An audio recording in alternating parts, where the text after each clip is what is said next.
దైవజనుడైన ఏలియా జీవితంలో నుంచి ఓ ప్రత్యేకమైన పాఠం మీతో పంచుకోవాలని ఈ దినం పరిశుద్ధాత్మ దేవుడు నన్ను పురికొల్పారు. ఒక ఏలియా భక్తుని జీవితమే కాదు, ప్రతి క్రైస్తవుని జీవితం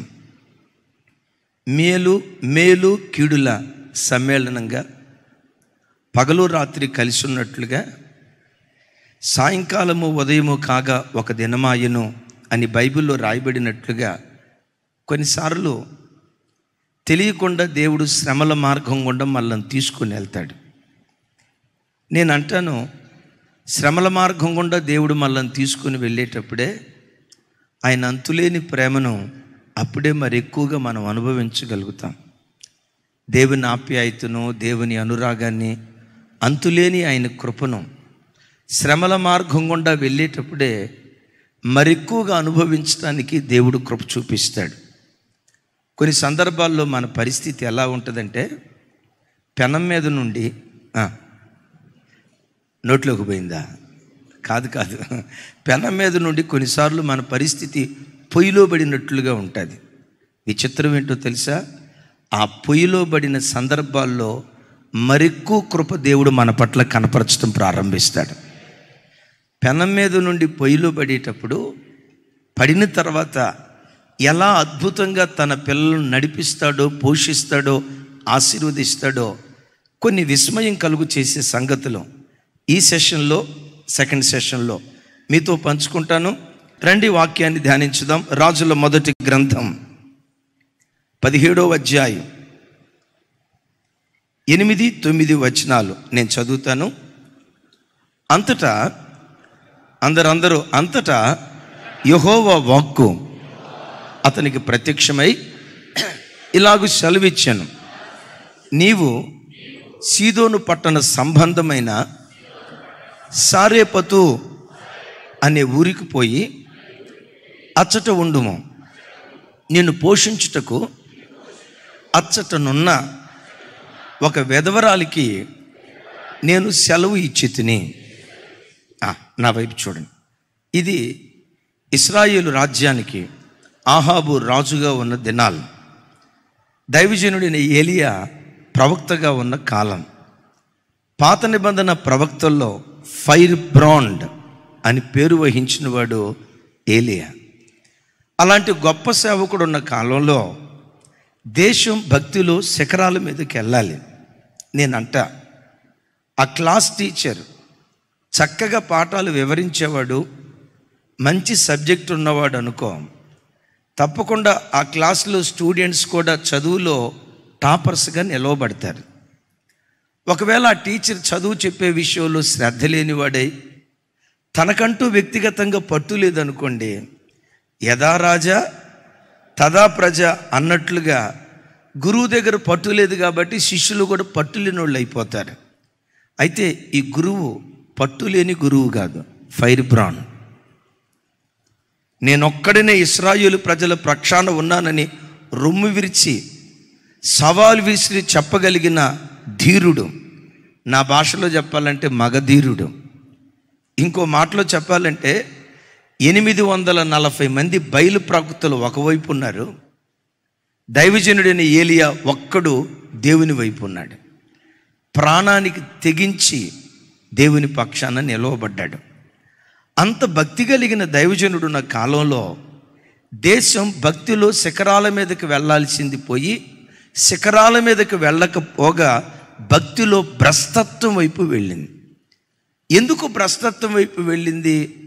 ప్రభు నాకు అక్కడ ప్రత్యక్షపరిచిన రెవల్యూషన్ ఏంటంటే, బోధకుడు ఎంత గొప్పోడైనా దేవుని కొరకు బ్రతకాలనే మంట వ్యక్తిగతంగా నీ గుండెల్లో లేకపోతే, నా దేవుని మార్గంలో నేను ఇలా నడవాలి, నా యేసయ్య కొరకు నేను ఇలా జీవించాలి, ఆయన ఆజ్ఞలు పట్టుకొని ఇలా నేను కొనసాగాలి, తప్పకుండా నా దేవుని వాక్య ప్రామాణిక ప్రకారం నేను జీవించాలి అనే కసి ఒక్కటి నీ గుండెల్లో ఉంటే, దైవజనుని నోట నుంచి బయలుదేరే మాట అగ్నికి ఆజ్యం పోసినట్లుగా నీలో ఉన్న మంట మరెక్కువ రేకెత్తించడానికి దేవుడు కృప చూపిస్తాడు. నా వైపు చూడండి తమ్ముడా, నీవే ఆ మంటలేనుడు అయితే, నేను కొంచెం ఘాటుగా చెప్తున్నాను, ఏమనుకోవద్దు. నీవే ఆత్మలో చచ్చినోడు అయితే, చచ్చిన దానివైతే, దేవుని కొరకు నేను ఇలా బ్రతకాలి అనే ఆరాటం, అనే జిజ్ఞాస ఇంతైనా నీలో లేకపోతే చచ్చిన శవాన్ని డాక్టర్ గారు బ్రతికించగలుగుతాడా? స్వరం ఎత్తాలి. ఎంతో కొంత కొనుపురున్నా ఆ కొనుపురున్నటువంటి వాడిని డాక్టర్ బ్రతికించగలుగుతాడు. నేను ప్రతి ఆదివారం ఎంత గొప్ప వర్తమానాలు ఇచ్చినా, దైవజనరాలు ఎంత గొప్ప వర్తమానాలు ఇచ్చినా, రాజన్న ఎంత గొప్ప వర్తమానాలు ఇచ్చినా, గొప్ప సేవకులు ఎన్ని గొప్ప వర్తమానాలు ఇచ్చినా, నీ గుండెల్లో ఒక జీలనేది లేకపోతే ఆ వాక్యం నీలో పనిచేయదు. అందుకని ప్రభు దగ్గరకు వచ్చే ప్రతి బిడ్డ గుండెల నిండా దేవుని పట్ల ఆసక్తి కలిగి ప్రభుని వెంబడించుదుగాక. ఓ భక్తుడు అంటాడు, ఆసక్తి కలిగిన వాడిని ఏ శక్తి ఆపలేదని. అరే గట్టిగా చెప్పండి. నేను చెప్పినప్పుడు చెప్తున్నారు. ఏమన్నాను చెప్పండి. ఆసక్తి కలిగిన వాడిని ఏ శక్తి ఆపలేదు. బండికి డీజిల్ ఎంత అవసరమో, పెట్రోల్ అంత అవసరమో, నీ గుండెలో కూడా ఆసక్తి అంత అవసరం. అలాంటి గొప్ప భక్తుడున్న కాలంలో భయంకరమైన కరువు 3.5 years. అయితే విచిత్రం, ఎంత కరువు కాలమైనా తనను ఆశ్రయించిన ప్రజలను మాత్రం కరువులో కూడా ఈ దేవుడు సమృద్ధిగా పోషించే దేవుడు. మీలో ఎవరైనా సాఫ్ట్వేర్ ఇంజనీర్లు ఉంటే, అయ్యా మా సాఫ్ట్వేర్ ఫీల్డ్ అంతా కరువు కాలంగా వెళ్ళిపోతుంది అయ్యా, ఉద్యోగాలు ఉంటాయో ఊడిపోతాయో తెలియని టెన్షన్ అయ్యా, ఆలోచించి ఆరోగ్యం చించుకుంటున్నామయ్యా, బీపీ 190కి పోతుందయ్యా, ఏం చేయాలో అర్థం కావట్లేదయ్యా అని ఓ తెలియని కలవరంతో మీరు వస్తే ఒక శుభవార్త, నీవు ఆరాధించే దేవుడు కరువు కాలములో కూడా తనను ఆశ్రయించిన ప్రజలను సమృద్ధిగా పోషించటానికి దేవుడు శక్తి కలిగినటువంటి వాడు. Praise the Lord. గట్టిగా చెప్తాం, ప్రైజ్ ది లార్డ్. ఆ కరువు దినాల్లో కొంతకాలం ఏలియాని కేరీతు వాగు దగ్గర పోషించాడు. కేరీతు వాగు దగ్గర ఏలియాకి ఆహారం పంపించింది ఆహాబు రాజే కదమ్మా, చెప్పాలి గట్టిగా, ఆహాబు రాజే కదా, కొంచెం పెద్దగా చెప్పాలి కాదా? మరి ఎవరో కాకులు. ఒక మాట అంట, అసలు కాకికి పెట్టే బుద్ధి ఉంటుందా? మన చేతిలో ఉన్నది లాక్కొని పోయే బుద్ధి ఉంటుందా? అది అంత అద్భుతమైన జీవి. ప్రపంచంలో ఏ పక్షికి లేని గొప్ప అలవాటు కాకికి ఉంటుంది. అది దానికి అసలు పొరపాటున పెట్టే బుద్ధి ఉండదు. నీ దేవుడు ఎవరో తెలుసా? సహాయము దొరకదు అని అనుకున్న మార్గంలో నుండి కూడా నీకు సహాయాన్ని పంపించగలిగిన శక్తి కలిగిన దేవుడు. ఆయన మీద ఆనుకొని నువ్వు బ్రతికితే చాలు. ఆయన మీద నువ్వు ఆనుకొని బ్రతికితే చాలు. ఏలియా పట్ల ఇంత చిత్ర విచిత్రాలు దేవుడు జరిగించడానికి కారణం ఏంటంటే, ఏలియా పదే ఒక మాట అనేవాడు, నేను ఎవని సన్నిధిలో జీవించుచున్నానో అంటాడు. ఒకసారి చెప్పండి. అంటే ఏలియా జీవితం ఎక్కడా? ఆయన జీవితమే దేవుని సన్నిధి. ఏదో దేవుని సన్నిధికి అతిథిలాగా వచ్చిపోయేవాడు కాదు. వింటున్నారు ఈ మాట? దేవుని సన్నిధి అంటే ఏంటి? ఇప్పుడు మనం అందరం ఎక్కడికి వచ్చాం? దేవుని సన్నిధికి వచ్చాం. దేవుని సన్నిధికి వచ్చిన తర్వాత ఏం చేస్తా ఉన్నాం? పాటలు పాడుకుంటున్నాం కదా. పాటలు పాడుకోవటం దేవుని సన్నిధిని అనుభవించటం, వాక్యం చదువుకోవటం దేవుని సన్నిధిని అనుభవించటం, నోరు తెరిచి స్తుతి అని ప్రభుని స్తుతించటం దేవుని సన్నిధిని అనుభవించటం, హృదయపు లోతులో నుంచి ప్రార్థన చేయటం దేవుని సన్నిధిని అనుభవించటం. ఏలియా అతిథిలాగా దేవుని సన్నిధికి వచ్చిపోయేవాడు కాదు, నిరంతరము తన జీవితమే దేవుని సన్నిధిలో ఉండేదే. ఒకసారి నాతో కలిసి ఈ మాట చెప్పండి, ఎవని సన్నిధిలో నేను జీవించుచున్నానో, ఎవని సన్నిధిలో నేను నిలవబడి ఉన్నానో. ఇంకోసారి, ఎవని సన్నిధిలో నేను జీవించుచున్నానో. కొంతమంది జీవితం సెల్ ఫోన్ దగ్గర ఉంటుంది, కొంతమంది జీవితం టీవీ దగ్గర ఉంటుంది, కొంతమంది జీవితం పోసుకోలు ముచ్చట్ల దగ్గర ఉంటుంది, కొంతమంది జీవితం ఆ అమ్మట్ట ఈ అమ్మట్ట అని ఈ సోది మాటలు మాట్లాడే కాడు ఉంటుంది. ఏలియా జీవితం ముందు చూసారా, నిరంతరము దేవుని సన్నిధిలో జీవించేవాడు. నేనంట వచ్చిపోయే వ్యక్తిగా కాదు, దేవుని సన్నిధికి వచ్చావు కదా, వెళ్తూ వెళ్తూ నీతో పాటు దేవుని సన్నిధిని మోసుకొని వెళ్ళిపో. పెద్దగా చెప్దాం ఆమేన్. వచ్చిన నీవు వెళ్తూ వెళ్తూ నీతో పాటు దేవుని సన్నిధిని మోసుకొని వెళ్తే ఏలియా దేవుడే నీ దేవుడై ఉన్నాడు. ఇప్పుడు ఏలియాతో దేవుడు అంటాడు, ఏలియా ఇక్కడ నుండి నువ్వు లేచి, అంటే ఎక్కడున్నాడు? కేరీతు వాగు దగ్గర ఉన్నాడు. కేరీతు వాగులో ప్రవహించే నీళ్లు త్రాగుతూ, ఆ కాకులు తీసుకొచ్చిన ఆహారాన్ని భుజిస్తూ కేరీతు వాగు దగ్గర ఉంటున్నాడు. సడన్గా దేవుడు అంటాడు, ఏలియా ఎక్కడి నుండో నువ్వు లేచి సీదోనుల ప్రాంతం ఉందే, సీదోను ప్రాంతం, ఆ సీదోను ప్రాంతంలో సారేపతు అనే గ్రామంలో ఒక వెధవరాలు ఉంది, ఆ వెధవరాలు ఇంటికి వెళ్ళు, నేను ఆవిడకి ఆజ్ఞాపించాను అని అంటాడు. ఎందుకు ఈ మాట అన్నాడు? ఒక అద్భుతమైన మాట చెప్తాను. కేరీతు వాగులో నీళ్లు ఇంకిపోతున్నాయి. ఇక ఇవాళో రేపో పూర్తిగా జలాశయాలు నేలమట్టం అయిపోతాయి.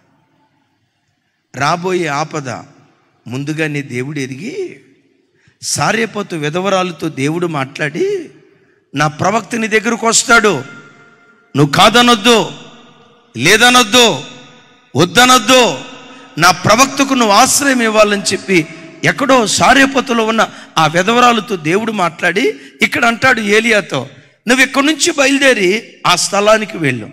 ఎందుకు ఇక్కడి నుంచి వెళ్ళమంటున్నాడు? మరలా చెప్తున్నాను, ఎందుకు ఇక్కడి నుంచి వెళ్ళమంటున్నాడు? కేరీతు వాగులో నీళ్లు, నీ దేవుడు ఎవరో తెలుసా? ఆపదకు ముందుగానే ఆశ్రయాన్ని మన కొరకు సిద్ధపరిచే గొప్ప దేవుడు ఆ దేవుడు. మరోసారి ఈ మాట గుండెల్లో రాసుకోండి. ఇంకా నీళ్ళు ఇంకిపోలేదు తమ్ముడు, ఇంకా నీళ్ళు ఇంకిపోలేదు. ఓ బెందుడో 2 బకెట్లు 3 బకెట్లు నీళ్లు ఉన్నాయి కేరీతు వాగులో. ఈ వాగులో నీళ్లు చూసి, అరే వాగులో నీళ్లు ప్రవహించడం ఆగిపోయినాయిగా, నేను బ్రతికేది ఎట్లా అనే ఆలోచన కూడా ఏలియాకు రాకమునిపే, ఏలియా ఈ స్థలంలో ఉంటే నీకు ఆపద వస్తుంది, నీ ఆపద నేను ఎరిగి ఆపద రాకమునిపే నీకు ఆశ్రయాన్ని కల్పించా, నువ్వు పలానా చోటకు వెళ్ళు, ఆ వెధవరాలు నీకు ఆశ్రయం ఇస్తుందని ఆపదకు ముందే ఈ దేవుడు తన ప్రజలకు ఆశ్రయాన్ని కల్పించేటువంటి దేవుడు. తమ్ముడు చెల్లి నా వైపు చూడం, నీ బ్రతుకులో ఎప్పుడైనా ఏదైనా ఆపద వస్తే కలవరపడొద్దు. ప్రభా ఏంటి ఆపద, ప్రభా ఏంటి ఇబ్బంది, బ్రతుకంతా ఈ ఆపదేనా, బ్రతుకంతా ఈ కన్నీళ్ళేనా, బ్రతుకంతా ఈ కష్టమేనా, సర్వం కోల్పోయిన పిచ్చిదానిలాగా నువ్వు ఏడవకో. నువ్వు దేవుడు లేని ప్రజవు కాదు, జీవము కలిగిన దేవుడు కలిగినటువంటి ప్రజవే. నీవు ఆరాధించే దేవుడు రాతి ప్రతిమ కాదు, 7 అడుగుల ప్రతిమ కాదు, 70 అడుగుల ప్రతిమ కాదు, భూమి ఆకాశాలు పట్టజాలని మహాదేవుడు. నీ బ్రతుకులో ఏ కార్యమైనా చేయగలిగిన వాడు. ఆపద రాకమునిపే అనంత జ్ఞాని అయిన దేవుడు ముందుగానే ఎరిగి ఆశ్రయాన్ని మనకు కల్పించేటువంటి దేవుడు అయి ఉన్నాడు. చప్పలు కొడుతూ స్తోత్రాలు చెప్దాం. ఆపద వచ్చిందని ఏనాడు నువ్వు ఏడవకో, ఆపద వచ్చిందని ఏనాడు నువ్వు కన్నీళ్లు విడవకో. ఈరోజు నీకు ఆపద వచ్చిందంటే నిన్ననే ఆశ్రయాన్ని కూడా దేవుడు సిద్ధపరిచి ఉంచాడు అన్న సంగతి ఎరుగు. యోసేపు ఎదుట అన్నలు గడగడ గడగడ వణుకుతున్నారు. తమ్ముడా నీకేమని మొఖం చూపించేదిరా, నీకేమని మొఖం చూపించేవరా, ఐగుప్తు దేశానికి నిన్ను అమ్మేసావురా, నీ గొంతు కోసావురా, మేము నమ్మక ద్రోహులురా, నీకు ముఖాన్ని మేము చూపించలేవురా అని యోసేపు ఎదుట అన్నలు నిలవబడలేక గడగడ గడగడ గడగడ వణుకుతూ ఉంటే యోసేపు అంటాడు, అన్నలారా మీరు నన్ను నమ్మలా, మీరు అమ్మేటట్లుగా దేవుడే మీ హృదయాలు పురికొల్పాడు. ఎందుకు పురికొల్పాడో తెలుసా? రాగల కాలంలో కరువు రాబోతుందని అనంత జ్ఞాని అయిన దేవుడు గుర్తెరిగి కరువులో యాకోబు కుటుంబం చావకూడదని, ఆకలి దప్పులతో అల్లాడిపోకూడదని, కరువులో యాకోబు పిల్లలు నశించిపోకూడదని యాకోబు కుటుంబీకులను పోషించటానికి ఐగుప్తు దేశంలో ముందుగానే దేవుడు ఆశ్రయాన్ని ఏర్పరిచాడు. ఆ ఆశ్రయం ఏర్పరచటానికే దేవుడు నన్ను పంపించాడు ఆపద ఈరోజు వచ్చింది కదా, ఆపద రాకమునిపే నన్ను ఆశ్రయంగా దేవుడు నిలవబెట్టాడయ్యా. చూడండి ఆ మాట ఒకసారి చూడండి అందరు గట్టి త్వరగా. ఆదికాండం 45వ అధ్యాయం 4వ వచనం నుంచి 8వ వచనం వరకు నాతో కలిసి అందరూ చెప్పండి. అంతటా యోసేపు నా దగ్గరకు రండని తన సహోదరులతో చెప్పినప్పుడు వారు అతని యొద్దకు వచ్చిరి. అప్పుడు అతడు, ఐగుప్తునకు వెళ్ళున్నట్లు మీరు అమ్మివేసిన మీ సహోదరుడైన యోసేపును నేనే, అయినను నేను ఇక్కడికి వచ్చినట్లు మీరు నన్ను అమ్మివేసినందుకు దుఃఖపడకుడి, అది మీకు సంతాపము పుట్టనీయకుడి. ప్రాణరక్షణ కొరకు దేవుడు మీకు ముందుగా నన్ను పంపించెను. చప్పలు కొడుతూ దేవునికి స్తోత్రాలు చెప్దాం. బిడ్డలారా, బైబిల్లో రాయబడిన మాట అప్పుడు అట్ట జరిగిందట అని అనుకోవటానికి కాదు.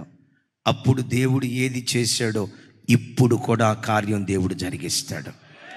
కాలాలు మారినా నీ దేవుడు మారనివాడు. తరాలు మారినా, స్థలాలు మారినా, ప్రాంతాలు మారినా ఆయన సాహస కార్యాలు మారవు. ఎందుకు ఆదికాండంలో యోసేపును గురించి రాశాడు? యోసేపు జీవితంలో, యాకోబు కుటుంబంలో నేను ఏది చేశానో నా సన్నిధిలో బ్రతికే నా పిల్లల జీవితాల్లో నేడు కూడా ఆ కార్యాన్ని నేను చేస్తాను అని నీకు తెలియచేయటానికి సంగతి రాశాడు.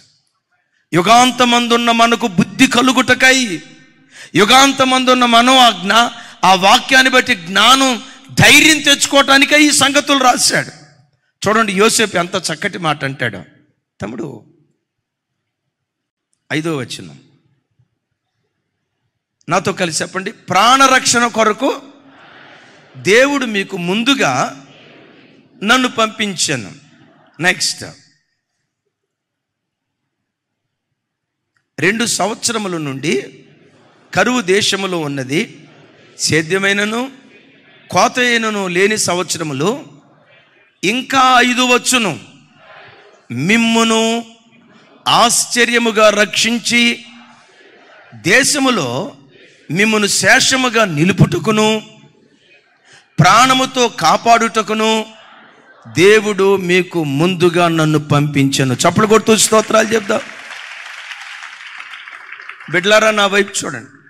ఈరోజు ఏ ఆపదతో నువ్వు వచ్చినా, భవిష్యత్తులో ఏ ఆపద రాబోతున్నా గుండెల్లో నుంచి ఒక ధైర్యం తెచ్చుకో. యాకోబు ఇంటికి ఆపద రాకమునిపే యోసేపును ఆశ్రయంగా దేవుడు ఉంచాడు కదా. ఏలియాకి ఆపద రాకమునిపే సీదోను ప్రాంతంలో వెధవరాల్ని దేవుడు ఆశ్రయంగా ఉంచాడు కదా. ఇశ్రాయేలీలకు హామాను ద్వారా ఆపద రాకమునిపే ఎస్తేరును ముందుగానే దేవుడు పంపించాడు కదా. ఆపద ఎప్పుడైనా నీ బ్రతుకులో వచ్చిందంటే ధైర్యం తెచ్చుకో. నా ప్రభువు దీనికంటే ముందుగానే ఆశ్రయాన్ని కూడా కల్పించాడు. ఆయనకు స్తుతి కలుగునుగాక అని ఈ లేఖనాన్ని బట్టి ఎన్నడూ నువ్వు ధైర్యం తెచ్చుకుందువుగాక. ప్రతి పరిస్థితిలో నువ్వు ధైర్యం తెచ్చుకుందువుగాక. రైట్, ఇంతవరకు బాగుంది. ఎక్కడికి పోమన్నాడు? కేరీతువాగు దగ్గర నుంచి. నేనంట, ఇదిగో నాయన ఏలియా, ఓబజ్జి అనే ఒక మంచి ఆయన ఉన్నాడు. ఆయనకి సేవకులంటే చాలా పిచ్చి, భక్తి కలిగిన వాళ్ళందరినీ పోషిస్తున్నాడు.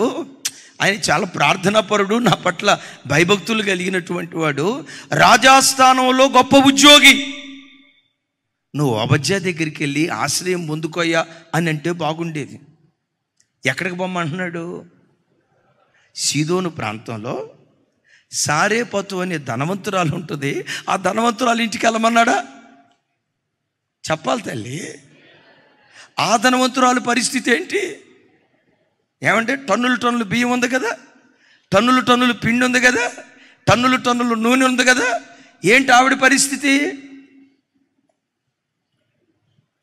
కొంచెం నూనె, పిడికడంత పిండి ఉంది. అలాంటి పేద వెధవరాల దగ్గరికి వెళ్ళమన్నాడు. ఒకసారి మీరు ఆలోచించండి. అసలు ఈ సీదోను ప్రాంతం ఏ ప్రాంతం? ఇప్పుడు ఏలియా పరిస్థితి ఏంటో చెప్పమంటారా? పెనం మీద నుంచి పొయ్యిలో పడ్డట్టుగానే ఉంటుంది. ఎందుకంటే తెలిసిన వాళ్ళు నా వైపు చూసి టకామని సమాధానం చెప్పండి. సీదోను అనే ప్రాంతం అది ఇశ్రాయేలు ప్రాంతమా, అన్య ప్రాంతమా?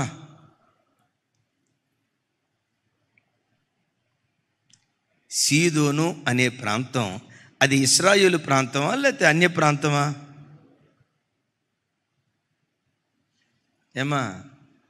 సరే, ఓ రకంగా అన్య ప్రాంతం.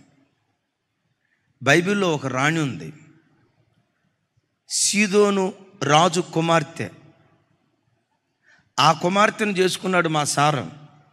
ఏ సారం? ఆహాబు. ఆహాబు చేసుకున్నటువంటి ఆయన భార్యే సీదోను ప్రాంత రాజు యొక్క కుమార్తె. ఆహాబు భార్య పేరేంటి? యెజబెల్ని ఎప్పుడైతే చేసుకున్నాడో ఆహాబు బ్రతుకంతా గజిబిజి అయిపోయింది. ఈ సీదోను ప్రాంతానికి రాజు ఎవరు? ఎక్కడికి వెళ్ళమంటున్నాడు చూడండి. మీకు కావాలంటే ఒక రెఫరెన్స్ చూపిస్తాను. రాజుల మొదటి గ్రంథం 16వ అధ్యాయం 31వ వచనం.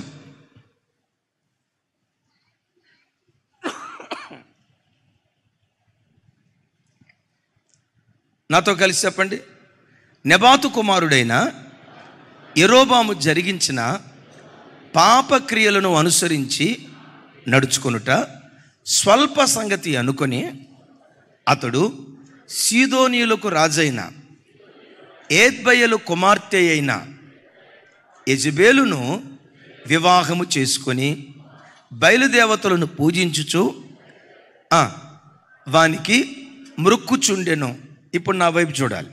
సీదోను ప్రాంతం ఇశ్రాయేలు ప్రాంతమా, అన్య ప్రాంతమా? సీదోను ప్రాంతానికి రాజు ఎవరు? అరే, అక్కడ రాసి ఉంది కదండి, ఏద్బయలు. ఆయన కుమార్తె పేరేంటి? యెజబెల్. యెజబెల్ ఎవరి భార్య? ఆహాబ్. ఏలియా ప్రవక్తను చంపమని సెలవిచ్చింది ఎవరు? ఏమండి? యెజబెల్.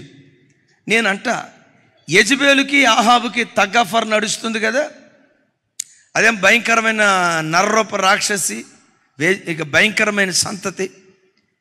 ఆహాబుకు పంపించేసింది, రేపు ఈ వేళకు నువ్వు బతుకుంటే నా పేరు యెజబెలే కాదు గజిబిజి అని పెట్టుకుంటానంది.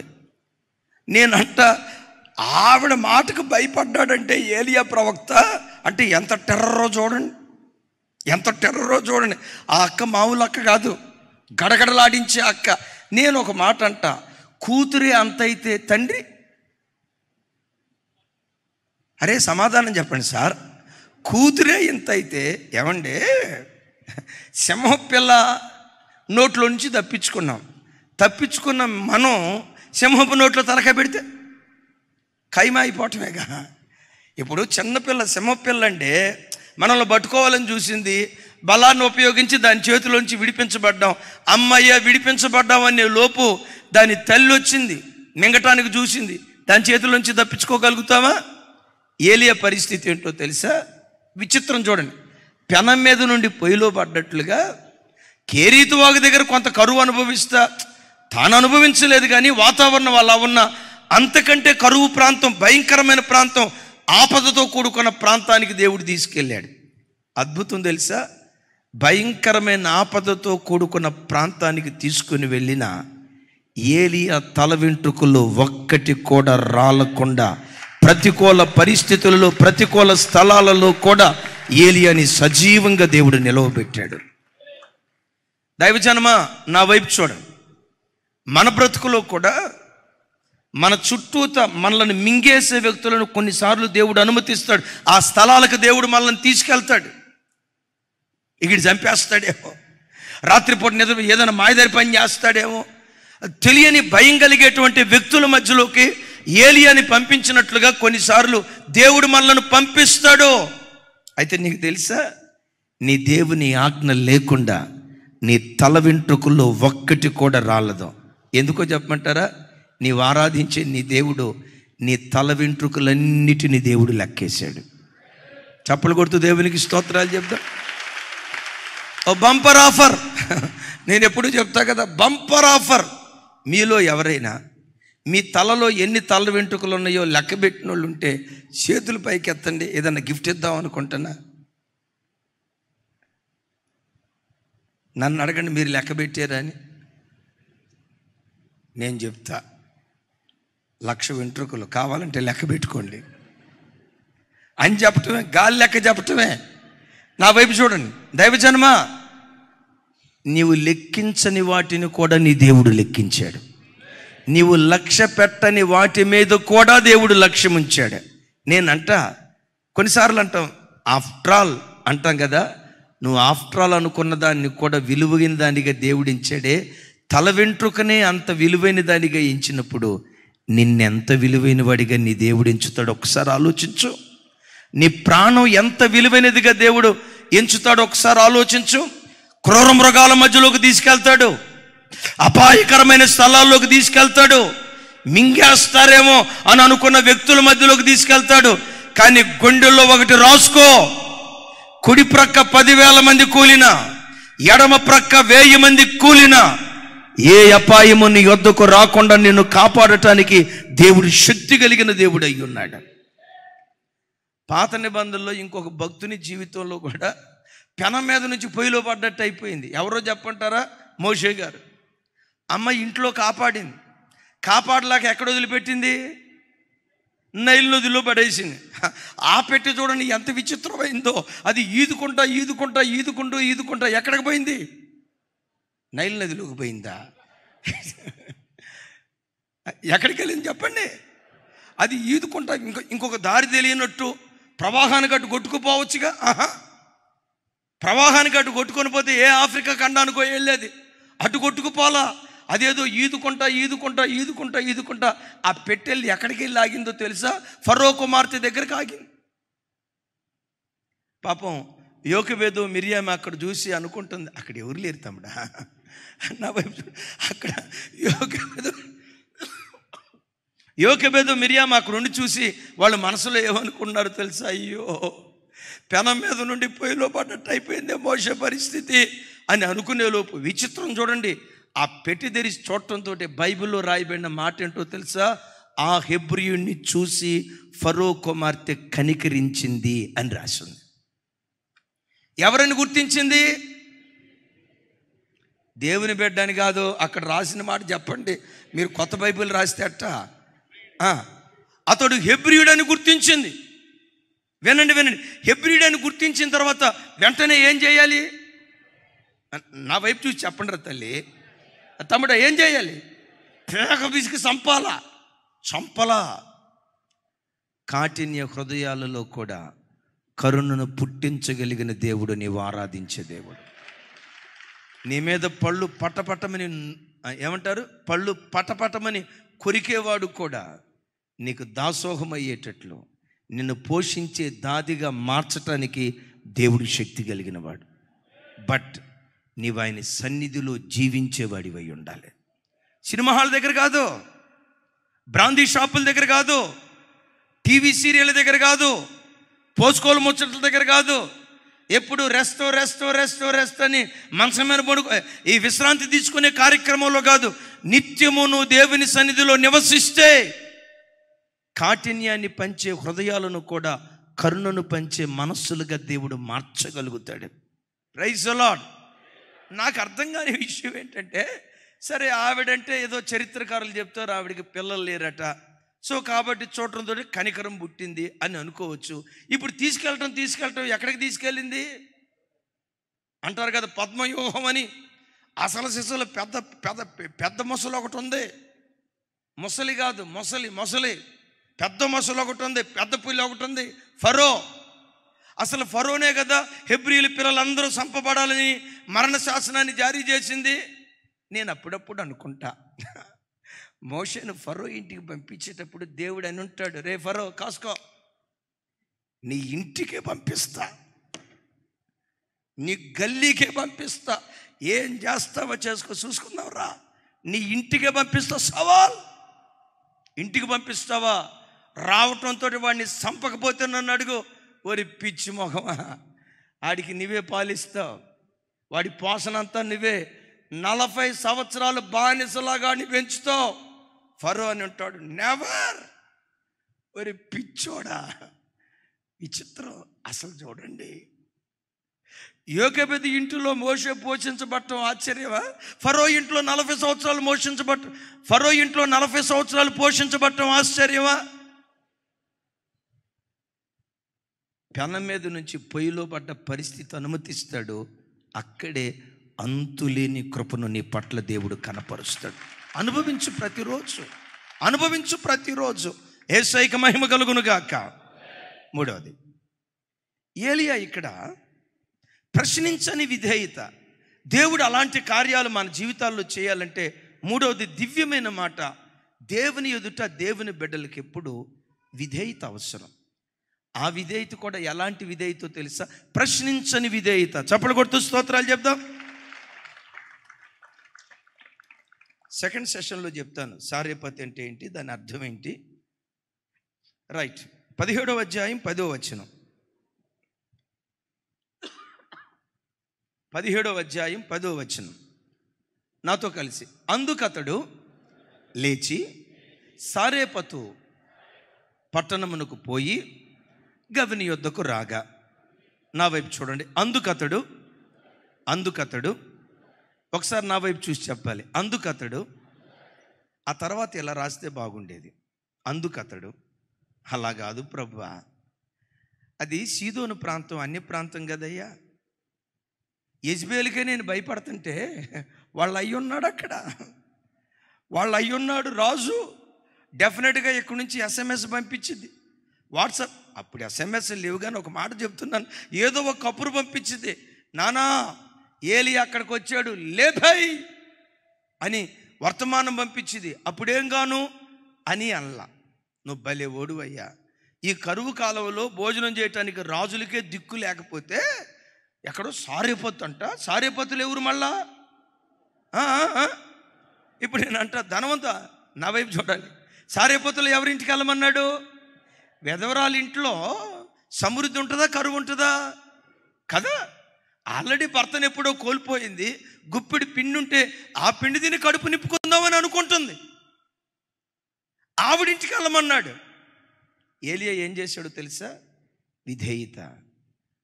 ప్రశ్నించని విధేయత దేవుని ఎదుట కనపరిచాడు. చప్పట్లు కొడుతూ ఒకసారి స్తోత్రాలు చెప్తాం. బిడ్లారా, క్రైస్తవ జీవితంలో ఆశీర్వాదం అంతా ఎక్కడ దాగి ఉందో తెలుసా? చెప్పండి. మనకు లేనిది కూడా అదే. మనకు కొంచెం పర్వాలా. ఇప్పుడు వచ్చే జనరేషన్ ఉంది చూసారా, చదువు ఉంటుంది వాళ్ళకి, టాలెంట్ ఉంటుంది వాళ్ళకి, మహాజ్ఞానులు.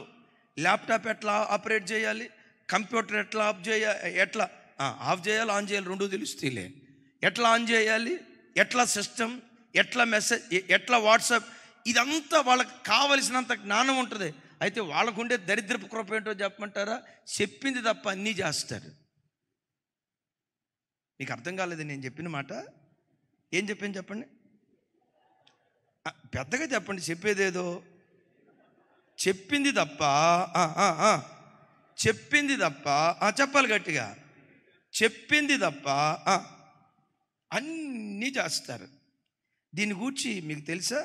పరిశుద్ధ గ్రంథమైన బైబిల్లో అపోస్తులుడైన పౌలు వారు అంత్య దినములలో అపాయకరమైన కాలం వస్తుంది, ఈ అపాయకరమైన కాలంలో పిల్లలు ఎలా ఉంటారో తెలుసా? తల్లిదండ్రులకు అవిధేయులు. లైవ్లో చూస్తున్న బిడ్డలు నేను ఒక మాట అడుగుతా, కించపరచాలని కాదు.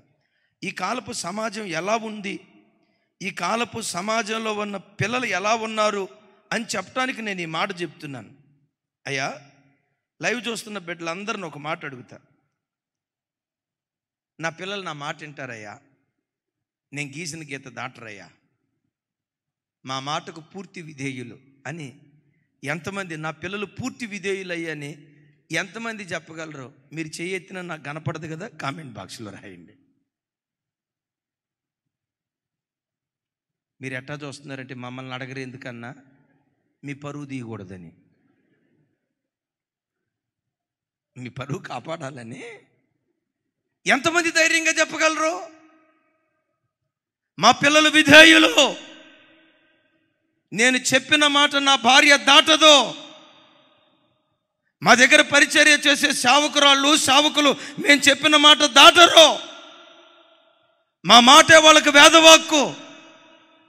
నోట నుంచి బయలుదేరిన మాట దేవుని మాటగా మా పిల్లలు ఎంచుతారని ఎంతమంది బిడ్డలు ధైర్యంగా ఈ మాట చెప్పగలరు? ఎందుకు బ్రతుకులు భ్రష్టత్వం వైపు వెళ్ళిపోతున్నాయో తెలుసా? ఎందుకు జీవితాలు పాడైపోతున్నాయో తెలుసా? అవిధేయత ఏలుబడి చేయబడుతున్న కాలం.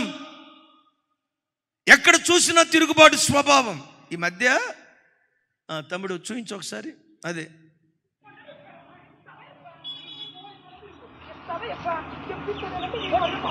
టీచర్ అమ్మాయి సెల్ ఫోన్తో ఆడుకుందని ఆ సెల్ ఫోన్ తీసేస్తే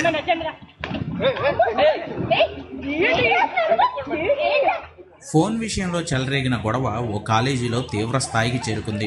స్టూడెంట్ అతిగా ఫోన్ వాడుతోందని ఆమె నుంచి టీచర్ ఫోన్ లాక్కోగా తన ఫోన్ ఈ కాలపు పిల్లలు ఎలా ఉన్నారు? యవన బిడ్డలారా, మీలో ఎవరైనా అలా ఉంటే, యవన బిడ్డలే కాదు, ఏ వయసులో ఉన్న బిడ్డలైనా ఆప్షనా వెనక ఎవరైనా అలా ఉంటే తస్మాత్ జాగ్రత్త. విధేయత ఎక్కడుంటుందో అక్కడే ఆశీర్వాదం ఉంటుంది. విధేయత ఎక్కడుంటుందో దేవుని అద్భుతాలు అక్కడే జరుగుతూ ఉంటాయి. ఆ స్కూల్కి వచ్చి పిల్లలందరూ పదే పదే ఫోన్తో ఆడుకుంటూ ఉంటే టీచర్ నిర్దాక్షిణ్యంగా చెప్పారట, మీ ఫోన్లో అన్నీ లాగేసుకుంటా, తీసేస్తాను. ఈ అమ్మాయి ఫోన్తో ఆడుకుంటుందో ఏం చేస్తుందో మొత్తానికి ఫోన్ లాగేసుకుంది. నా ఫోన్ నాకు ఇస్తావా లేదా? క్లాస్ అయిపోయేదాకా ఇవ్వను. నా ఫోన్ నాకు ఇవ్వకపోతే చెప్పు తీసుకొని కొడతా టీచర్ నందట. ఆ టీచర్ పాపం ఏదో ఊరకందలే, అట్లెందుకు చేస్తుందిలేని కొట్టు చూద్దామని అందట. చూద్దామనే లోపు చెప్పు తీయటం తీసిందండి. టీచర్ని, తల్లి కంటే పెద్ద వయసులో ఉన్న టీచర్ని చెప్పుతో పెట పెట పెట పెట కొట్టిందండి. పాపం ఆ టీచర్ ఈ ఉద్యోగానికి ఒక నమస్కారం, ఈ స్కూల్కి ఒక నమస్కారం, అసలు ఈ వృత్తికి ఒక నమస్కారం అని రిజైన్ చేసి వెళ్ళిపోయిందట ఆ తల్లి. చూడండి ఎలాంటి తరమో. ఇప్పుడు చూడండి ఆ వీడియో.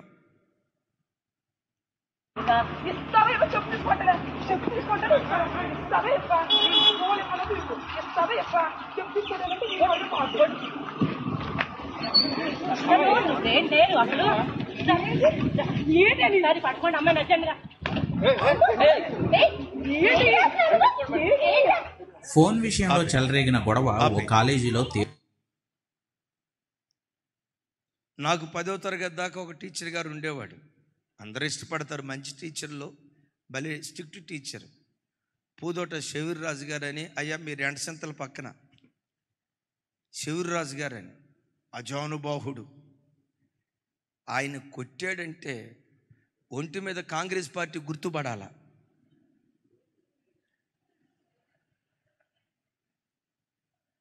ఎప్పుడైనా ఇంటికి వచ్చి అమ్మా నాన్నలకి అమ్మ ఇట్లా కొట్టాడు అని అంటే వాళ్ళు స్కూల్కి వచ్చి ఏం చేసేవాళ్ళు తెలుసా? ఇంకా కొట్టయ్యా, ఆడు మాట నాలు ఇంకా కొట్టయ్యా అని అనేవాళ్ళు. ఆ కాలపు తల్లిదండ్రులు.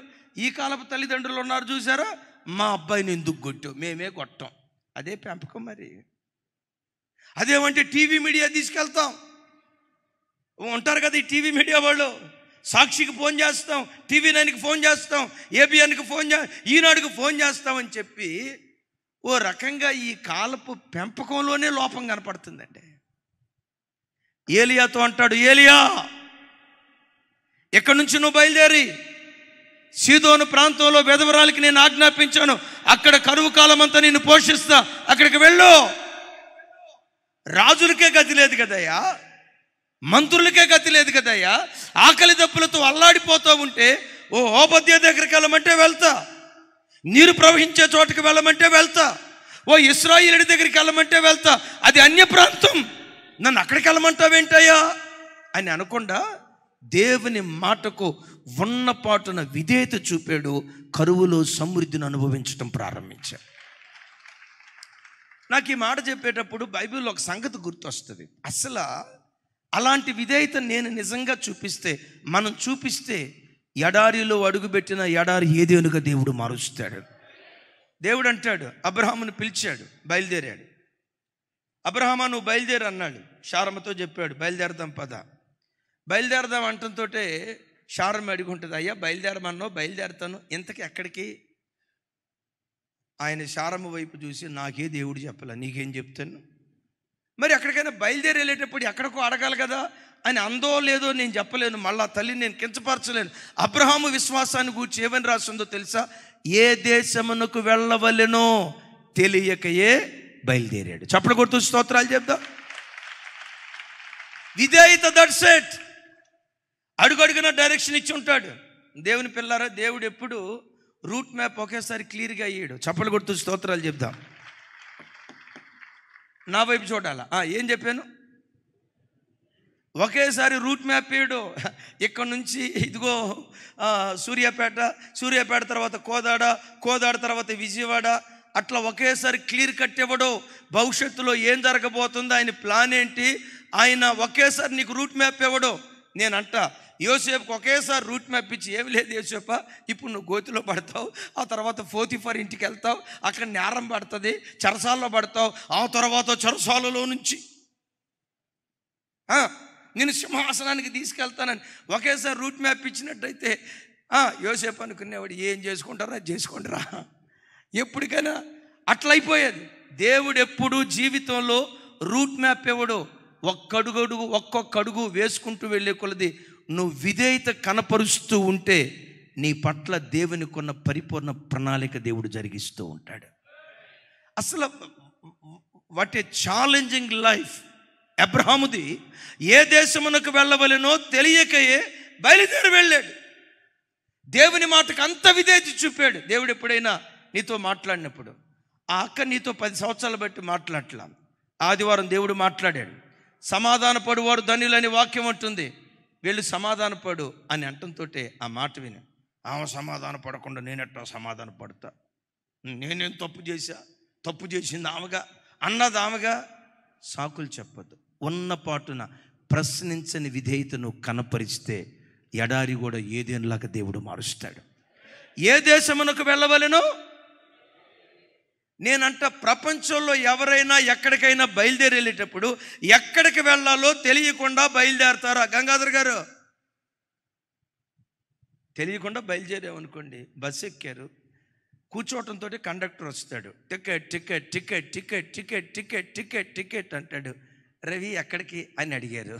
కండక్టర్ అడిగినప్పుడు ఏమో మరి అని అన్నావు అనుకో, ఈ బస్సు ఎర్రగడ్డ మెంటల్ హాస్పిటల్ కానీ వెళ్తుందిలేయ్యా, అక్కడ దించుతానంటాడు. ఎక్కడికైనా బయలుదేరి వెళ్ళేటప్పుడు ఎక్కడికి వెళ్ళాలో తెలియకుండా బయలుదేరడు. కానీ అబ్రహాం ఎందుకు బయలుదేరాడో తెలుసా? నా దేవుడు నన్ను ఎక్కడికి తీసుకొని వెళ్ళినా క్షేమకరమైన స్థలానికే తీసుకొని వెళ్తాడు, నెమ్మదైన స్థలానికే తీసుకొని వెళ్తాడు.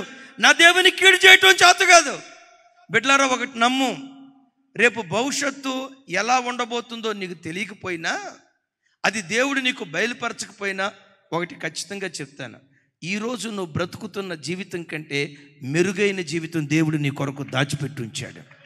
మెరుగైన స్థాయిని దేవుడు నీ కొరకు దాచిపెట్టుంచాడు. ఈరోజు దాసుడివే, యేసు నామం పేరిట రేపు బాసుగా దేవుడు నిన్ను మారుస్తాడు, నీ పిల్లలను దేవుడు మారుస్తాడు. బట్ దేవుని సన్నిధిలో జీవించడం నేర్చుకో. చప్పట్లు కొడుతూ దేవునికి స్తోత్రాలు చెప్తాం. ఏమండి, దేవుని సన్నిధిలో ప్రతి క్షణం ఒక వ్యక్తి బ్రతకాలంటే ఎవరు పడితే వాళ్ళు బ్రతకలేరు. పవిత్రత ఉన్నవాడే దేవుని సన్నిధిని అనుభవించగలుగుతాడు.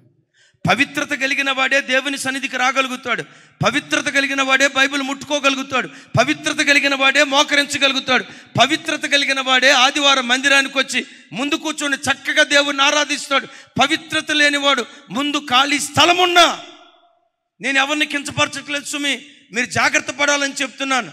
నీ మనస్సాక్షి సరైనది కాకపోతే, నీ మనస్సాక్షి ఎక్కడైనా నీ మీద నేరారోపణ చేసేటట్లుగా ఉంటే, వేదిక ఎదురుగా నిలవబడి దైవ సేవకుల ముఖంలో ముఖం పెట్టి డైరెక్ట్గా దేవుని వాక్యం వినలేవు. ఏదో ఒక మూలన దొంగలాగా నక్కుకోవటం, ఏదో ఒక గోడ చాటును కూర్చొని వాక్యం వింటాం. ఖాళీ స్థలం లేక కూర్చునే వాళ్ళు ఉంటారు, అది వేరే సంగతి. అరే, ఇంత ఖాళీ స్థలం ఉన్నా యవనస్తుడు నేను చక్కగా మందిరానికి వచ్చి అందరికంటే ముందుగా కూర్చొని పాటలు పాడేటప్పుడు చప్పట్లు కొట్టి ఆత్మలో నేను ఆనందించాలి, పరిశుద్ధాత్మ భాషలతో నేను మాట్లాడాలి, ఆత్మలో నేను తన్మయుణ్ణి కావాలి అనే ప్రత్యక్షత నీకు ఎందుకు ఉండదో తెలుసా? పాపం నీలో ఉంటే బైబిల్లో రాసి ఉంటుంది, పాపము చేసిన వాడు దేవుని సన్నిధికి రాతగడు, రాలేడు అంటాడు. ఆదామా నువ్వెక్కడున్నావు అని అనక మునిపే అడుగుల సవ్వడి వెంటంతో పరిగెత్తుకొచ్చే ఆదామా నువ్వెక్కడున్నావు అని పిలిచిన ఎక్కడున్నాడట? చెప్పాలి ఎక్కడున్నాడట? పరిగెత్తుకుంటూ వచ్చి ఆదాము ఎందుకు చెట్ల చోటను దాక్కున్నాడు?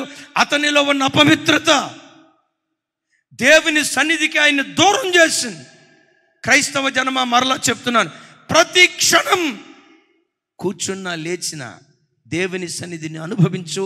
ఆయన సన్నిధిలో నువ్వు బ్రతికితే ఎడారిలో సెలయేరులు దేవుడు పుట్టించడం ప్రారంభిస్తాడు. ఎడారి అనుభవాన్ని ఏదైనా దేవుడు మార్చడం ప్రారంభిస్తాడు. ఉన్నపాటు నువ్వు విధేయత చూపించు. అబ్రహాముతో అన్నాడు, ఇదిగో ఈ రాళ్ళు రప్పలని లోతు వదిలేశాడే, నిస్సారమైన భూమి అన్నాడే, అదే తూరు సీదోన్లో రాజుకిస్తే ఇది కాబూల్ గుడ్డు భూమి అన్నాడే, ఇదిగో ఈ భూమి నీకు స్వాస్థ్యంగా ఇస్తా, ఈ భూమిలోనే ఉండు.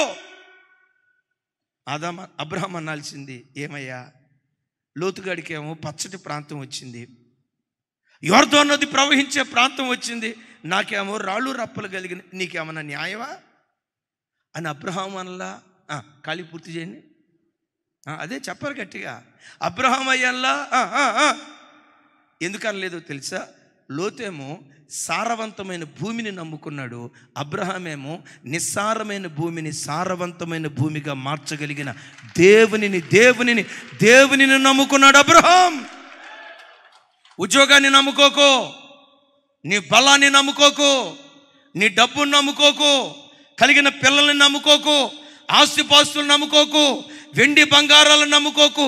ఇవన్నీ ఏ దేవుడు నీకు అనుగ్రహించాడో ఆ దేవుడే నీ నమ్మికయుండునుగాక, ఆ దేవుడే నీ ఆధారమయ్యుండునుగాక. నేను ఎప్పుడూ చెప్తా కదా, క్రైస్తవుని నోట ఎప్పుడూ నాకేమండి 3 పిల్లలు ఉన్నారు అని అన్నావో వాడు గంజిగోడు పోయాడు తర్వాత నీకు ఏమనుకోవద్దు ఇట్లా అన్నానని.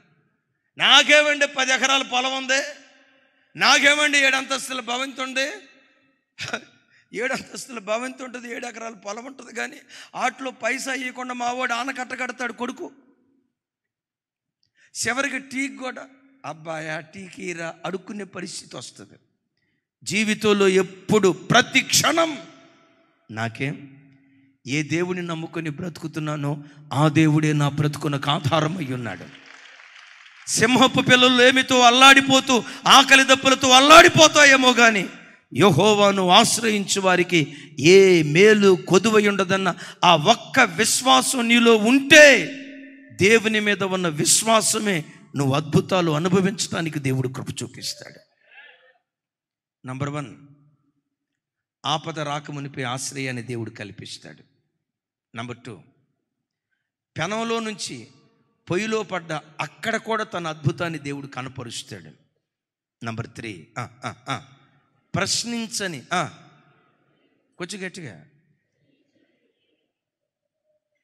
ఇప్పుడు అక్క మీకు ఫోన్ చేశారనుకోండి, అక్క ఓసారి రండి అక్క అని అన్నారు. సహజంగా మీకు వచ్చే మాట ఏంటో తెలుసా? ఎందుకక్క అని అన్నామంటే ఏమొచ్చినట్టు? రోగం వచ్చినట్టు. రోగం కాదమ్మా, ప్రశ్న వచ్చినట్టు. రోగం అంటారేంటి? అమ్మా ఎందుకు అని అన్నారంటే దాని అర్థం ఏంటి? విధేయత ఎట్లుండాలో తెలుసా? ప్రశ్నించని విధేయత. ప్రశ్నించని. అలాంటి విధేయుడిగా యేసుక్రీస్తు బ్రతికేరు కాబట్టే అన్ని ఆకాశ మండలముల కంటే మరిపైకి ప్రభు హెచ్చించబడ్డారు. అన్ని నామముల కంటే మహోన్నతమైన నామంగా ఆయన నామం హెచ్చించబడింది. ఎందుకు హెచ్చించబడిందంటే ఆయన కనపరిచిన విధేయత. అట్టి కృప దేవుడు మనకిచ్చునుగాక. చప్పలు కొడుతూ దేవునికి స్తోత్రాలు చెప్దాం. 4వ మాట చెప్తాను. ఇంకో 2 విషయాలు త్వరగా చెప్పి నేను ముగిస్తా. ఆడికి వెళ్ళిపోమన్నప్పుడు ఆడికి వెళ్ళిపోమన్నప్పుడు కేరీతు వాగు దగ్గర కాకోలంతో పోషించాడు. ఇప్పుడు ఎక్కడికి వెళ్ళమంటున్నాడు? సీదోను ప్రాంతంలో సారేపతు అనే గ్రామంలో వెధవరాలు ఇంటికి వెళ్ళమంటున్నాడు. ఇంత కూడా సందేహించకుండా ఏలియా వెళ్ళటానికి కారణం ఏంటో తెలుసా? కాకి ద్వారానే సహాయం పంపించింది దేవుడు. మనిషి ద్వారా పంపించడా? మనిషి ద్వారా పంపించడా? అరే కాకి ద్వారా సహాయం పంపించినోడు సార్ ఈ దేవుడు. కాకి ద్వారానే ఇంత అద్భుతం చేశాడంటే కాకి మనసు కలిగిందా, మనిషి మనసు కలిగినోడా? మనిషిలోనే మనసు అనే పదం ఉంది కొంత కదా, అవునా కదా? నేనంట ఈ స్థలంలో, నా వైపు చూడాలి, ఈ స్థలంలో ఏలియా విశ్వాసం, పరిమళించే విశ్వాసం, పరిమళించే విశ్వాసం, విస్తరించిన విశ్వాసం, అభివృద్ధి పొందిన విశ్వాసం. నేను అనే మాట, నువ్వు ప్రభుని 20 సంవత్సరాల క్రితం నమ్ముకున్నావు, 30 సంవత్సరాల క్రితం నమ్ముకున్నావు. మీకైనా నాకైనా కష్టం, శ్రమ కొత్త కాదు. ఎన్నెన్నో శ్రమలు గతంలో వచ్చాయి. నువ్వు అనుకున్నావు, ఇక ఈ శ్రమ నన్ను నాశనం చేసిందిరా, ఇక అయిపోయిందిరా నా పని, ఈ శ్రమలో నుంచి నేను బయటికి రాలేను, ఈ శ్రమ నన్ను ముంచేస్తుంది అని అనుకున్నావు, నా చాప్టర్ క్లోజ్ అని అనుకున్నావు. అలాంటి పరిస్థితుల్లో కూడా ఆశ్చర్యకరమైన తన హస్తాన్ని చాపి కీడును దేవుడు మేలుగా మార్చలేదా? శ్రమను మహిమగా మార్చలేదా? ఈ శ్రమలో నుంచి నేను బయటికి రాలేను, ఈ బంధకాలు నన్ను బంధిస్తాయి అని అనుకుంటున్నప్పుడు నీ బంధకాలు తెంచి ఎన్ని పర్యాయాలు బంధకాల్లో నుంచి విడిపించి దేవుడు నిన్ను స్వతంత్రుని చేయలేదు? ఇప్పుడు నువ్వేం కావాలో తెలుసా? గతంలో ఇన్ని ఆపదలు వచ్చాయి కదా, వాటన్నిటి నుంచి విడిపించిన దేవుడే ఈ ఆపదల నుంచి కూడా నిశ్చయంగా దేవుడు నన్ను విడిపిస్తాడు అన్నట్లు ఉండాలి. కానీ ఆపద వచ్చిన ప్రతిసారి ఏడ్చి ఏడ్చి ఏడ్చి మా దగ్గరకు వచ్చి, చెప్పొద్దని కాదమ్మా, మీ తండ్రులు మా కాదు ఇంకెవరికి చెప్తారు, మా దగ్గరకు వచ్చి, అన్నయ్య పుట్టినప్పటి నుంచి నాకు ఇదే కష్టాలు అన్నయ్య, చిన్నప్పుడు అమ్మ కొట్టింది అన్నయ్య, లెక్కలు టీచర్ కొట్టాడు అన్నయ్య, నిన్నేంటి మమ్మల్ని కూడా కొట్టారు. అమ్మ మిమ్మల్ని కొట్టేదేంటి? రవి మీ మమ్మీ నేను కొట్టలేదా? ఒకసారి పడింది కదా. రే తమ్ముడా, కర్నూలు తమ్ముడా, మమ్మీ కొట్టలేదా నిన్ను? కొట్టలేదా? రైట్, అందరికీ బ్యాటింగ్ పడింది. ఎందుకంటే మనం చిన్నప్పుడు చాలా మంచివాళ్ళం కదా, చేయాల్సిన పనులు చేసాం కదా, వాళ్ళు కూడా చేయాల్సిన మర్యాద చేశారు, అవసరం. అయితే గమనించండి, కొన్నిసార్లు ఏమైపోద్దో తెలుసా? శ్రమలు వస్తాయి. నేను చెప్తాను, క్రైస్తవుడి జీవితంలో శ్రమలో ఒకదాని వెంబడి ఒకటి, కీర్తనకర్త అంటాడు కదా, అల వెంబడి అలా ఈ కష్టం పోయింది అని అనుకొని అమ్మయ్య పర్వాలేదు అని అనుకునే లోపు ఇంకో కష్టం వస్తుంది. అమ్మయ్య ఈ రెండోది కూడా పోయింది అనుకునే లోపు ఇంకో కష్టం వస్తుంది. ఒక ఆయన అంటాడు, క్రైస్తవుడికి వచ్చే కష్టాలు గూడ్స్ బండి లాంటివి అంట. క్రైస్తవుడికి వచ్చే కష్టాలు గూడ్స్ బండి లాంటివి అట. ఒకసారి పెద్దగా చెప్పండి. క్రైస్తవుడికి వచ్చే కష్టాలు గూడ్స్ బండి లాంటివి అట. ఈ పెట్టె పోయింది అమ్మయ్య దాటిపోయింది అనుకునే లోపు ఇంకో పెట్టె వస్తుంది. అమ్మయ్య దాటిపోయింది అనుకునే లోపు ఇంకో పెట్టె వస్తుంది. అమ్మయ్య దాటిపోయింది అనుకునే లోపు ఇంకో పెట్టె వస్తుంది. అమ్మయ్య దాటిపోయింది అనుకునే లోపు ఇంకొక పెట్టె వస్తుంది. అయితే ఒకటి గమనించు, ఏ పెట్టె నీ ఎదుట నిలవబడలేదు, దాటిపోవాల్సిందే. పెట్టెలనే శ్రమలు వస్తాయి. ఏ శ్రమ నిన్ను ముంచదు, ఏ శ్రమ నిన్ను నాశనం చేయదు, ఏ శ్రమ నిన్ను పాతాళానికి అప్పగించడానికి రాదు. ప్రతి శ్రమ మహిమ కొరకే దేవుడు అనుమతిస్తాడు. ఈ విశ్వాసం రోజు రోజుకు నీలో వృద్ధి పొందాలి. మొదట్లో ఎంత విశ్వాసం ఉందో అంతే విశ్వాసంతో నువ్వు బ్రతకూడదు. ప్రభువులో నీవు ఎదిగే కొద్దీ మన విశ్వాసం రోజు రోజుకు యేసు నామం పేరిట అధికమగునుగాక. అపోస్తుడైన పౌలు వారు కొరింథీ సంఘానికి ఉత్తరం రాస్తూ చక్కటి మాట అంటాడు. చూడండి, కొరింథీలకు రాసిన 2వ పత్రిక 1వ అధ్యాయం 10వ వచనం. ఎంత చక్కటి మాట అంటాడు చూడండి అక్కడ. ఇది చెప్పి చివరి విషయం చెప్పి నేను ముగిస్తా. నా వైపు చూసి రైట్, నాతో కలిసి అందరూ ఈ మాట చెప్పడానికి ప్రయత్నం చేయండి. ఆయన అట్టి గొప్ప మరణము నుండి మమ్మును తప్పించను, ఇక ముందుకు తప్పిస్తాడో లేదో అన్నాడా? అది నీ విశ్వాసం అయి ఉండాలి. పెద్దగా చెప్దాం ఆమేనని. అది నీ నమ్మిక అయి ఉండాలి. నీ నోటు నుంచి బయలుదేరే మాటలు కూడా యేసు నామములో ఇట్టివయుండునుగాక. ఏమంటాడు ఆయన? గడిచిన కాలాలలో అట్టి గొప్ప మరణము నుండి మమ్మను తప్పించను. గతంలో తప్పించిన దేవుడు ఇక ముందుకును తప్పిస్తాడనే నిశ్చయిత నాకుంది. ఏలియా సారేపతికి వెళ్తానంటే వింటాయా, అది అన్య ప్రాంతం కదా. వెధవరాల దగ్గరికి వెళ్తానంటే వింటాయా, ఆవిడ వెధవరాలు కదా ఆల్రెడీ.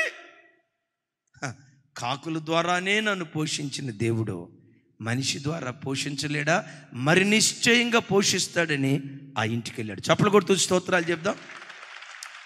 ఇందులో నుంచి ఒక్క మాట నేను చెప్పి సెకండ్ సెషన్లో దీని పూర్తి వివరం ఇస్తాను. ఆ ఇంటికి వెళ్ళిన తర్వాత ఆవిడతో ఒక మాట చెప్తాడు, అమ్మా కొంచెం నీళ్లు తీసుకురా, ముందు రొట్టె తీసుకురా. మనలా ఎప్పుడైనా ఏదైనా అడిగేటప్పుడు అదేదే చల్లకొచ్చి ముంత దాచి పెడతారంటారు చూసారా, ఆ టైప్ అడిగాడు మా సార్ కూడా.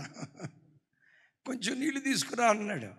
ఆమె వెళ్ళబోయేలోపు కొంచెం రొట్టె ముక్క తీసుకురా అన్నాడు. అయ్యా ఇది పరిస్థితి అని చెప్తే ఒక మాట అంటాడు, మొదటి అప్పం. చూడండి ఆ మాట, రాజుల మొదటి గ్రంథం. ఆ మాట చదివి ఇక ప్రార్థనలోకి వెళ్దాం.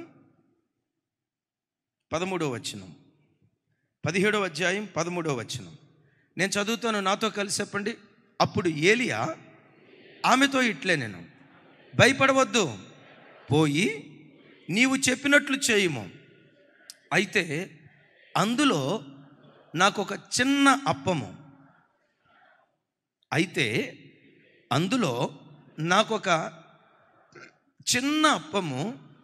మొదట చేసి నా యొద్దకు తీసుకురమ్ము. నువ్వు తిన్న తర్వాత మిగిలింది తీసుకురా అని అల్లా. నీవు నీ పిల్లలు తిన్న తర్వాత బ్యాలెన్స్ ఏదైనా రొట్టె ముక్కలుంటే తీసుకురా అని అల్లా. ఏమంటాడు తెలుసా? మొదటి రొట్టె, మొదటిది నా దగ్గరికి తీసుకొని రా. చప్పలు కొడుతూ దేవునికి స్తోత్రాలు చెప్దాం. బిడ్డలారా, ఎప్పుడు జీవితంలో మొదటి ప్రాధాన్యత అది నీ దేవునిదై ఉండాలి.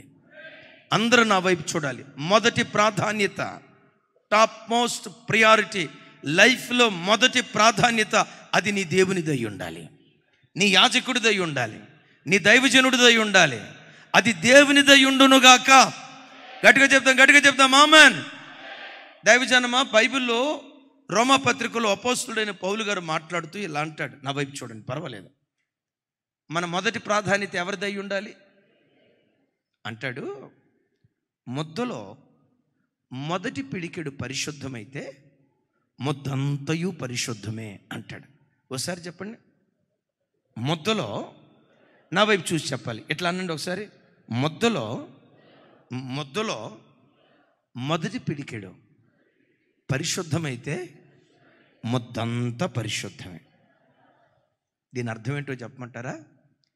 24 గంటల కాల వ్యవధి ఒక ముద్ద అనుకోండి.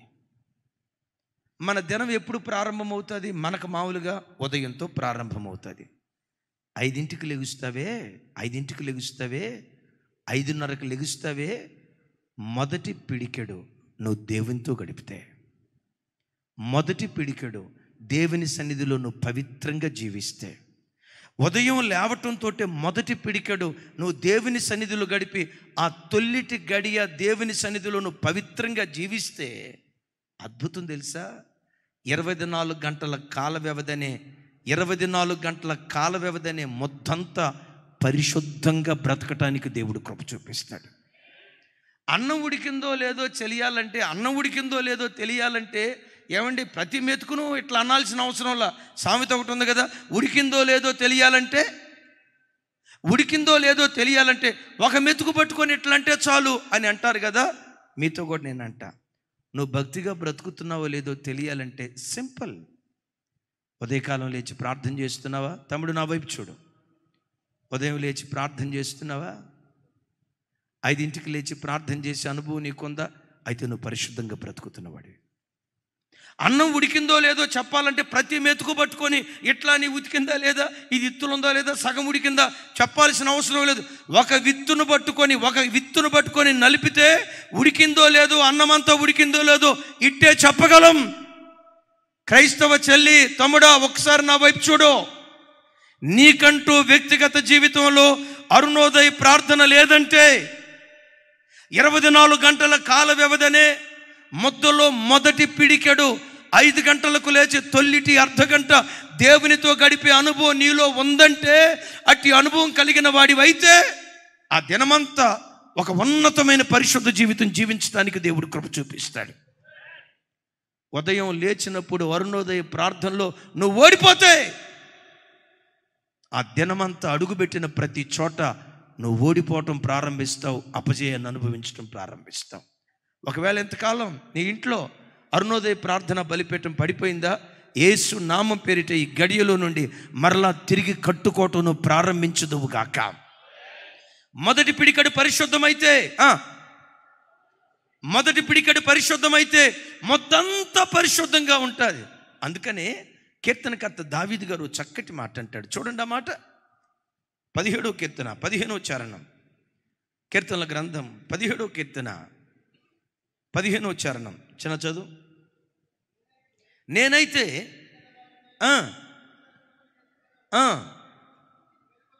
నేను మేల్కొనినప్పుడు, అందరూ నాతో కలిసి చెప్పండి, నేను మేల్కొనినప్పుడు నీ స్వరూప దర్శనముతో నా ఆశ తీర్చుకొందును. దావీదు మొదటి ముద్ద ఎవరితో? తొల్లిటి గడియ ఎవరితో? లేవటంతో ఎవరితో గడుపుతాడు? పడకల మీద నుంచి లేవటంతో ఎవరి ముఖ దర్శనం చేస్తాడు? సెల్ ఫోన్ ముఖ దర్శనం కాదు, వాట్సాప్ ముఖ దర్శనం కాదు, ఫేస్బుక్ ముఖ దర్శనం కాదు, ఎవరు ఏ మెసేజ్ పంపించారు మెసేజ్ ముఖ దర్శనం కాదు. నేను మేల్కొన్నప్పుడు నీ స్వరూప దర్శనముతో నా ఆశ తీర్చుకుంటా. అలా ఆశ తీర్చుకుంటాను కాబట్టే నీతి కలిగిన వాడిగా నేను బ్రతకటానికి దేవుడు కృప చూపిస్తూ ఉన్నాడు. దేవుడటి కృపతో మనల్ని నింపునుగాక. దైవజనమ, ప్రతి విషయంలో ఫస్ట్ ప్రియారిటీ అది నీ దేవుడు అయి ఉండాలి. యేసుకేలు గ్రంథం ఒకసారి చూడండి, 44వ అధ్యాయం 30వ వచనం. 44వ అధ్యాయం 30వ వచనం ఒకసారి చూడండి. బహు విలువైన మాట. మీ ప్రతిష్టార్పణలన్నిటిలోనూ తొలుచూలు వాటన్నిటిలోనూ మొదటివియు, ప్రథమ ఫలములన్నిటిలో మొదటివియు యాజకుల వగును మీ కుటుంబములకు ఆశీర్వాదము కలుగునట్లుగా మీరు ముందుగా పిసికిన పిండి ముద్దను యాజకునికి ఇయ్యవలెను. చప్పలు కొడుతూ స్తోత్రాలు చెప్దాం. యాజకుడికి ఇచ్చేది ఏది ఇవ్వాలట? మధ్యలో ఇవ్వాలా, చివరిది ఇవ్వాలమ్మా? దేవునికి ఇచ్చేది మధ్యలో ఇవ్వాలా, చివరిలో ఇవ్వాలా? మొదటి ముద్ద, మొదటి పిడికెడు, మొదటిది యాజకునికి ఇవ్వాలి. అప్పుడు మీ కుటుంబాలకు ఆశీర్వాదం కలుగుతుంది. లేఖనాల్లో రాయబడిన మాట. నేను విశ్వాసిగా బ్రతికే దినాల్లో ఈ మాట చెప్పి ప్రార్థన చేస్తాను.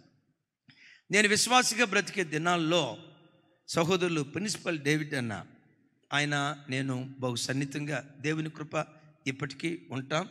దేవుడు కడ వరకు అలా కాపాడుతాడు. యేసయ్యకి మహిమ కలుగును గాక.